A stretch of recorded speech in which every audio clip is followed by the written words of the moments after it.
Marchons, marchons, marchons unis pour le pays, pour les ancêtres. La Phénicie. Selon la Bible, quand les premières races blanches sont arrivées sur les lieux, elles y ont trouvé une race nègre, les Cananéens, descendants de Canaan, frères de Misraïm l'Égyptien et de Couche l'Éthiopien, tous fils de Tcham, l'ancêtre biblique des nègres.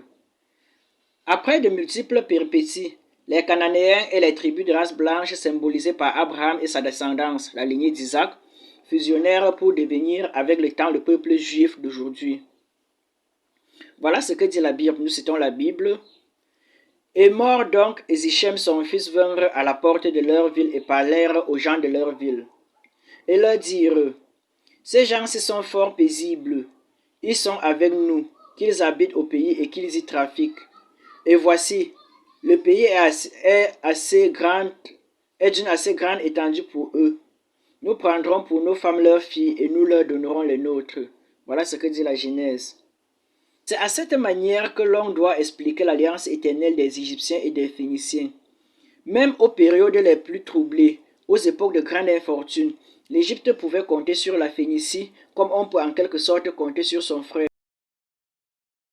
La religion et les croyances phéniciennes sont en quelque sorte les répliques de celles de l'Égypte.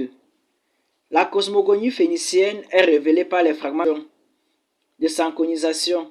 D'après ce texte, il y avait à l'origine une matière incréée et chaotique, en perpétuel désordre, appelée Bohou.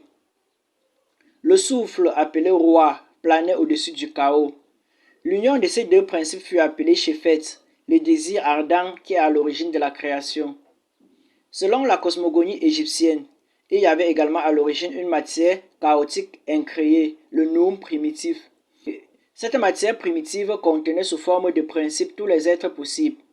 Elle contenait également le principe ou le dieu du devenu Keprou.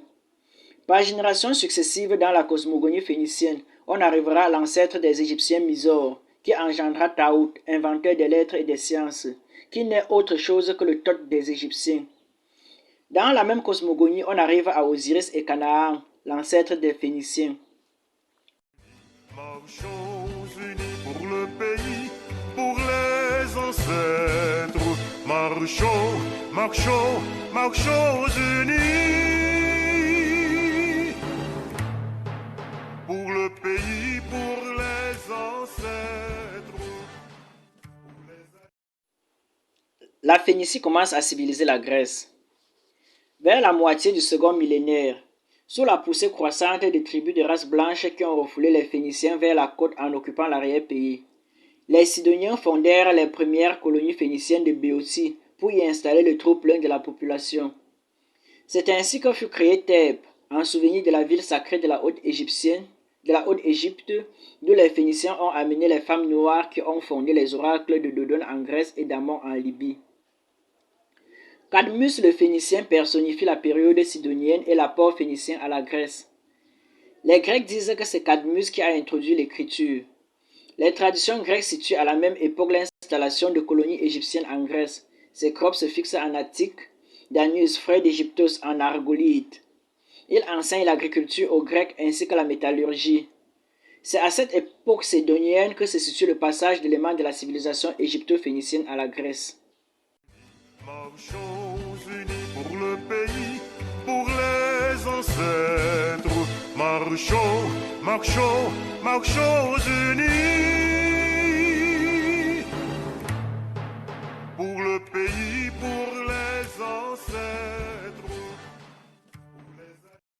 La Grèce s'émancipe de l'autorité phénicienne. La colonie phénicienne eut la suprématie au début, mais il y eut très tôt une lutte d'émancipation des Grecs contre les Phéniciens. Cette période de conflit est symbolisée par la lutte de Cadmus, le Phénicien, contre le serpent fils de Mars, le Grec. Elle dura environ 3 siècles. Après avoir accepté l'autorité des Phéniciens, après en avoir reçu les bienfaits de la civilisation, il, le Grec, réagit contre lui et cherche à l'expulser. Il s'agit là d'une période de démarcation où le monde indo-européen s'émancipait de la domination du monde noir égypto-phénicien. Cette lutte politique et économique est doublée d'une réaction culturelle.